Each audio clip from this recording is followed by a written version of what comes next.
Good afternoon everyone. तो आज हम डिस्कस करने वाले हृदय के बारे में। और हृदय का बेसिक कंसेप्ट आप लोग करीब चौथी क्लास से आप लोग पढ़ते आ रहे हैं, चौथी से लेके और 12वीं तक। कुछ लोगों का बायो जो सब्जेक्ट रहता है वो लोग भी पढ़ते ही हैं, स्पेसिफिकली 11th-12th में। बाकी 10वीं तक तो हर कोई हृदय के बारे में जानता है। तो हृदय का मैं यहाँ पर बेसिक कंसेप्ट तो नहीं बताने जा रहा हूँ, लेकिन हृदय के जो अंग हैं, बहुत सारे जो पार्ट्स हैं, उन पार्ट्स पर क्या क्या प्रभाव पड़ेगा।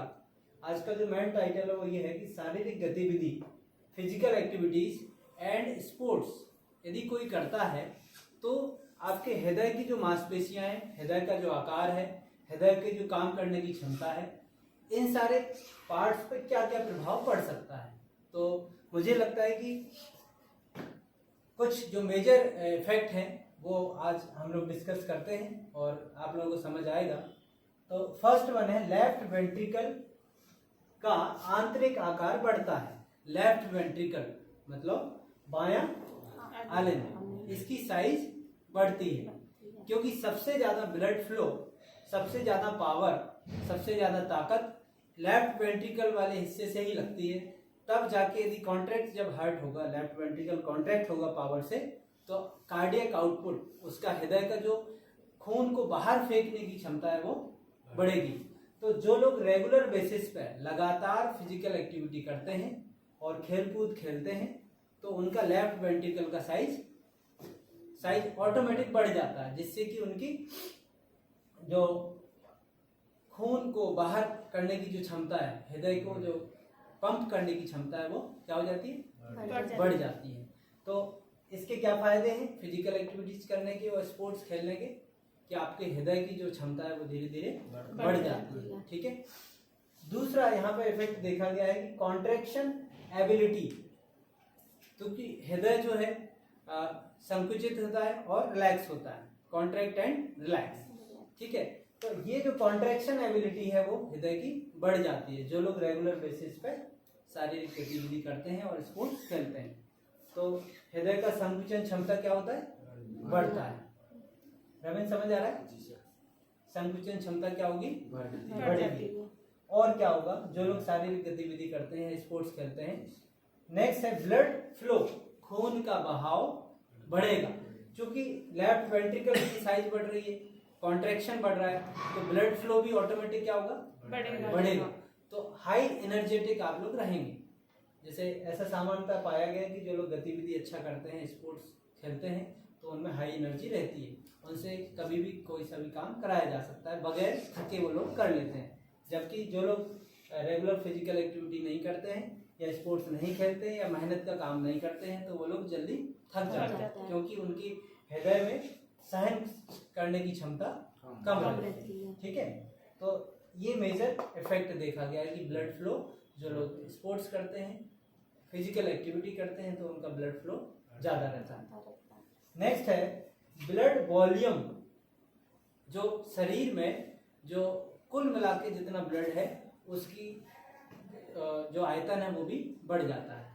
क्योंकि जो रेगुलर स्पोर्ट्स एक्टिविटी या शारीरिक गतिविधि करते हैं तो उनका सामान्य लोगों से ज़्यादा ब्लड वॉल्यूम रहता है, उनके शरीर में ब्लड की मात्रा जो है ना सामान्य लोगों की कंपेयर में, उनकी अपेक्षा में ज़्यादा ब्लड रहता है। नेक्स्ट यहाँ पर जो एरो मैंने लगाए हैं ये 1 से लेके 4 पॉइंट तक इंक्रीज करने वाले एरो है ऊपर की तरफ। सारे ही पॉइंट में क्या हो रहा है, हर चीज बढ़ रही है। लेकिन आखिरी जो 5th वन पॉइंट है उसमें मैंने बताया कि रेस्टिंग हार्ट रेट क्या होती है, आराम की अवस्था में हृदय की गति घटती है। मतलब जब आप लोग रेस्ट करते हैं, जब भी आप आराम करते हैं, चाहे रात में या दिन में, तो उस समय जो हृदय की धड़कन है वो क्या होती है, कम रहती है। ठीक है। तो रेस्टिंग हार्ट रेट क्या होती है, रेस्टिंग हार्ट रेट, आराम की अवस्था में हृदय की गति क्या रहती है, कम हो जाती है। तो ये अच्छी बात है कि बुरी बात है आपके शरीर के लिए रेस्टिंग हार्ट रेट घटना? मतलब ये प्लस पॉइंट है कि माइनस पॉइंट, आप बताएं। माइनस पॉइंट है। क्यों? हृदय को कम काम करके बराबर से खून वापस दे रहा है ना, ब्लड को कम काम करके भी ब्लड ज्यादा दे रहा है, किसको, पूरे शरीर को। तो ये माइनस पॉइंट है कि प्लस पॉइंट है? प्लस पॉइंट हुआ ना। हृदय कम काम कर करके और आपके पूरे शरीर को ब्लड यदि दे रहा है आराम की अवस्था में, तो ये प्लस पॉइंट हुआ ना। तो आपका रेस्टिंग हार्ट रेट यदि घट रहा है तो ये भी आपके शरीर के लिए अच्छा है, बुरा नहीं है। क्योंकि कोई व्यक्ति 10 दिन काम करके और किसी काम को निपटाता है, कोई व्यक्ति 5 दिन में करके वो काम कंप्लीट कर लेता है, तो कौन सा बेहतर है? जो 5 दिन में कर रहा है वो ना। तो वैसे ही हृदय का है, हृदय यदि 72 बार धड़क रहा है तो 5 लीटर ब्लड बाहर कर रहा है। यदि वो आराम की अवस्था में 60 बार धड़क रहा है फिर भी 5 लीटर फेंक रहा है, तो ये प्लस पॉइंट हुआ कि माइनस? Plus point. आप समझे? यस। तो रेस्टिंग हार्ट रेट यदि हमारा कम होता है तो ये भी हमारे शरीर के लिए अच्छा है, क्योंकि शारीरिक गतिविधि और खेलों का यही तो महत्व है। तो हमारे हृदय पे क्या क्या प्रभाव पड़ता है? दुर्गा फर्स्ट वन बताए। बाया निलय जो होता है उसका आंतरिक आकार बढ़ जाता है। Okay, thank you. Next Ravin. आपण गेम हाँ, नेक्स्ट क्या हो रहा है यहाँ पे? इफेक्ट क्या पड़ रहा है? संकुचन की क्षमता बढ़ती है। ओके, मोनिका बताए third one. Sir blood flow, खून का बहाव बढ़ता है। क्यों बढ़ता है? शारीरिक गतिविधि करते हैं और खेलकूद करते हैं या मेहनत का काम करते हैं तो ब्लड फ्लो बढ़ता है। ये प्रभाव पड़ता है हृदय के ऊपर। Okay, yes. ओके, दीपक आप बताएं नेक्स्ट वन। खून का आयतन। हाँ, कैसे? शारीरिक गतिविधि और खेलकूद करते हैं तो हमारे सामान्य जो व्यक्ति हैं उसके कंपेयर में जो ज़्यादा मेहनत का काम करते हैं उनका आयतन ज़्यादा रहता है। यदि किसी के पास 5 लीटर खून है तो आप जो ज़्यादा मेहनत करते हैं उनके पास 5.5 या 6 लीटर हो सकता है, उनका आयतन ज़्यादा हो सकता है। ठीक है बेटो, आप ये बताएं। हाँ, हृदय गति घटती है, इसका क्या मतलब हुआ? आराम की अवस्था। हाँ, हृदय गति घट जाती है। मतलब हृदय कम काम करके भी ब्लड फ्लो उतना ही लगता है जितना कि सामान्य अवस्था में रखता है। इसलिए ये भी अपने हृदय के लिए प्लस पॉइंट है। ठीक है ना, समझे? यस। और इससे संबंधित कुछ टर्मोलॉजी है, कुछ शब्दावली है जो आप लोग समझे। पेस मेकर एक मशीन होती है, डिवाइस होती है जो कि हृदय में कभी खराबी आती है तो इस डिवाइस को लगाते हैं। ठीक है, अब इसमें कुछ टेस्ट होते हैं जिसमें 2 प्रकार के टेस्ट हैं, एक है ईसीजी और दूसरा ट्रेड माइंड टेस्ट। दोनों ही टेस्ट से हृदय किस स्थिति में है, सामान्य स्थिति में काम कर रहा है कि असामान्य स्थिति में काम कर रहा है कि कोई परेशानी है, तो ये दोनों ही टेस्ट से हम पता लगा सकते हैं। ईसीजी का पूरा नाम होता है इलेक्ट्रोकार्डियोग्राम। नेक्स्ट वन है कि जब हृदय की सर्जरी होती है उस सर्जरी को बोलते हैं बाईपास सर्जरी। यदि किसी मांसपेशी में धमनी या सिरा में कोई प्रॉब्लम आती है तो उस मांसपेशी को काट करके साइड से दूसरी मांसपेशी को डालते हैं। ठीक है, उसको बोलते हैं बाईपास सर्जरी।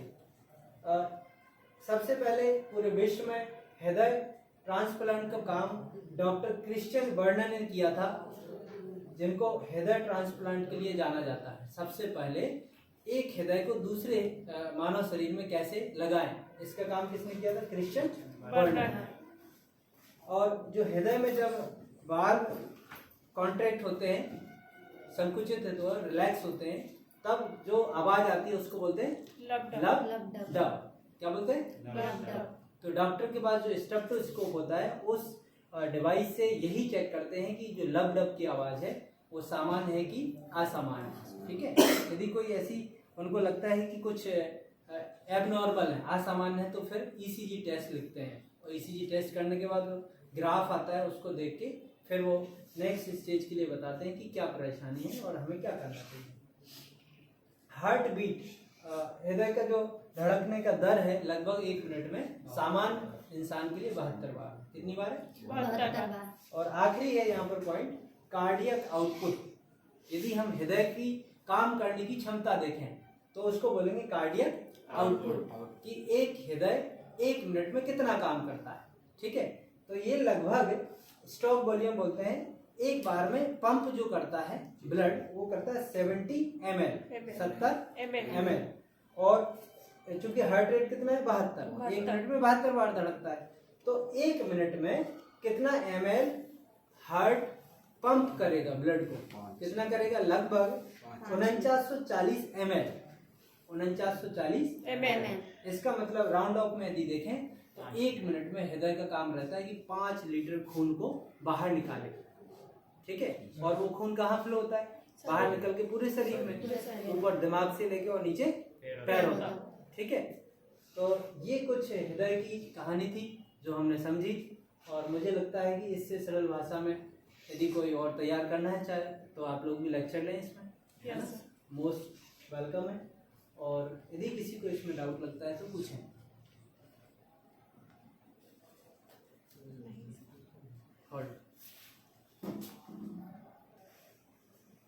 फिर से बोलो, थैंक यू सो मच।